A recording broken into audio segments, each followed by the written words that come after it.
see that little indent on the top of the axe ball? Hopefully.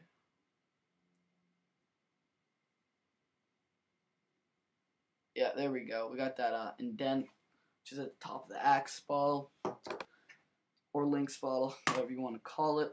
So after we have this, the last detail I'm going to be adding is those little ridges that go across like right here on the axe bottle. So to make those ridges, you're going to make a cube. So click here and click cube. Just move it out of the way so you can see it better. And you're going to make the size X 4. That automatically goes to 0 for some reason.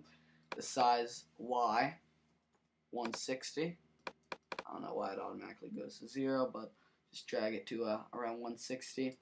And the size Z to 4 again. And it goes 0. Check off fillet. And you just want to change the fillet radius from 2 to 1. Once you have that cube, that's going to be run of the ridges. And don't worry, you don't have to copy and paste it a million times and put it all over the ridges. There's an easy way of doing this. Click here and click array, and then drag the cube into the array. And it's a really convenient way of doing this. I tried putting in a cloner object, but it didn't work so well. But the array works very well. And you're going to want to make the radius of the array 130, which matches the radius of the cylinder. You're going to make the copies 36 copies.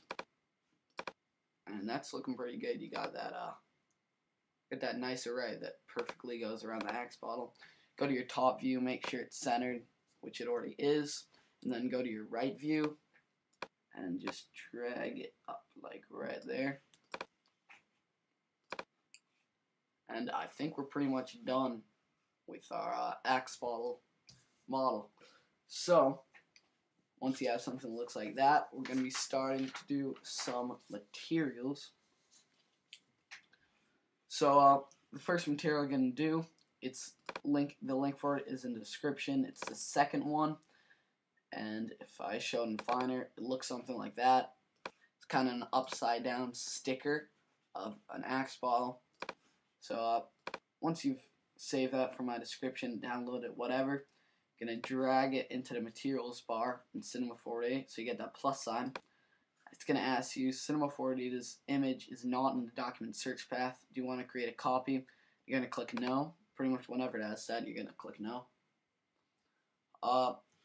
And you can pretty much, for this material, you can pretty much keep the settings how they are. You might want to try adding a little bit more specular so it gets that kind of metallic look, but otherwise, you can just keep it the way it is. And you're going to drag it onto this cylinder right there, because that's where the axe is going to show up.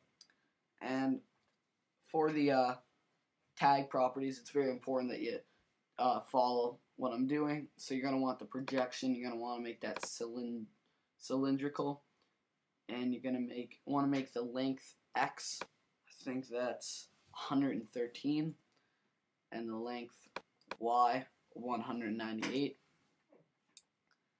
And you're going to check off seamless, which is going to kind of reverse the mapping of it, so it's kind of upside down. So it's not upside down, I guess.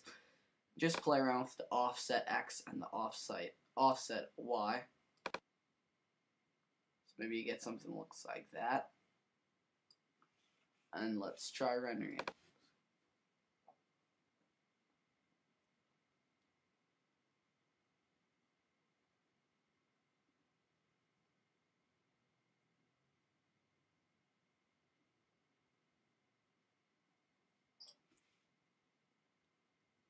Alright, you can see it's upside down, and sometimes when you're doing material mapping, you come across problems. So let me just try unchecking seamless, because that might be the problem. Let's just render that. No, it's not it.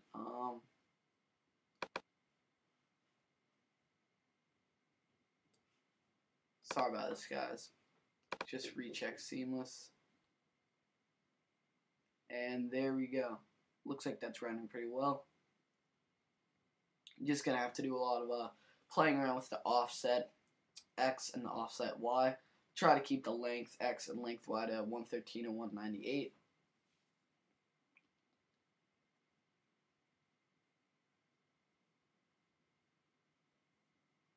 So I'm going to stop the render. There we go. It's looking pretty good. And the next material that we're going to add is the noise material that I made. It's the last material that's going to be in the description.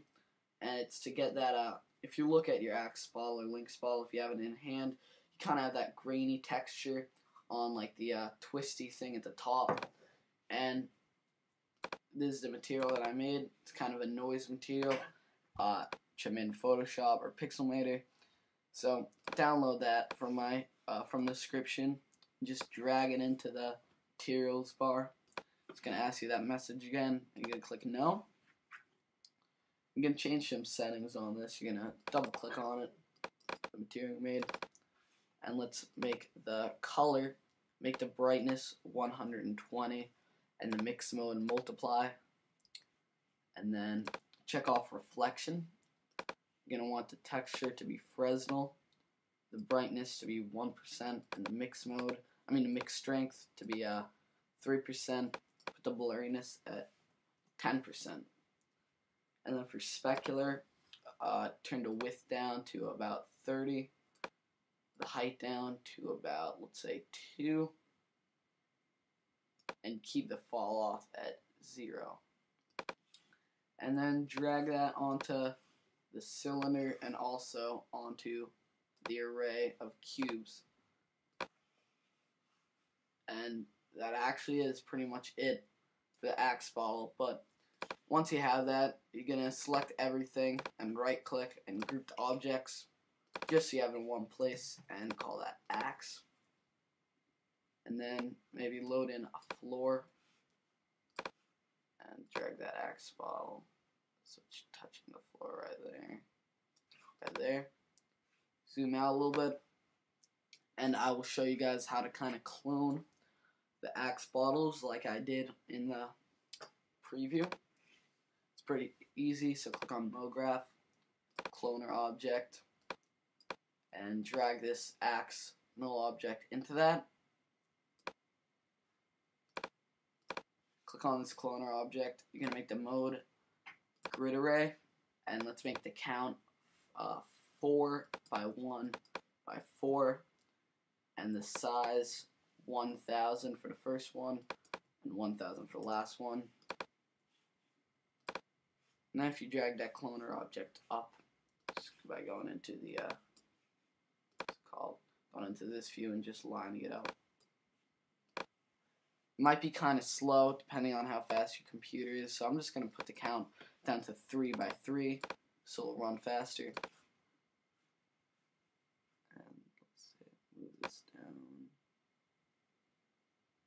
As you can see, it's kind of lagging. Sorry about that. And there we go. We got kind of an array of or a cloner object of different axe bottles, and how to get them to kind of move in different directions so not just standing there. You're gonna click on your cloner object so it's selected.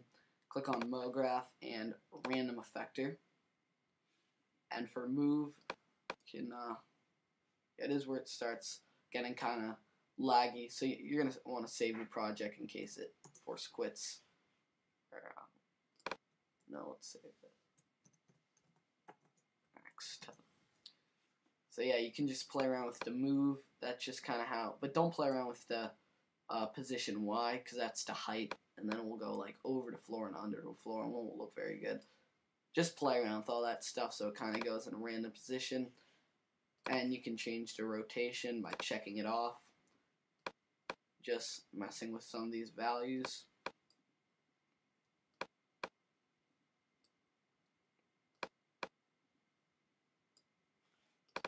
But there we go, guys. That's pretty much your tutorial on how to model an axe bottle in Cinema 4D.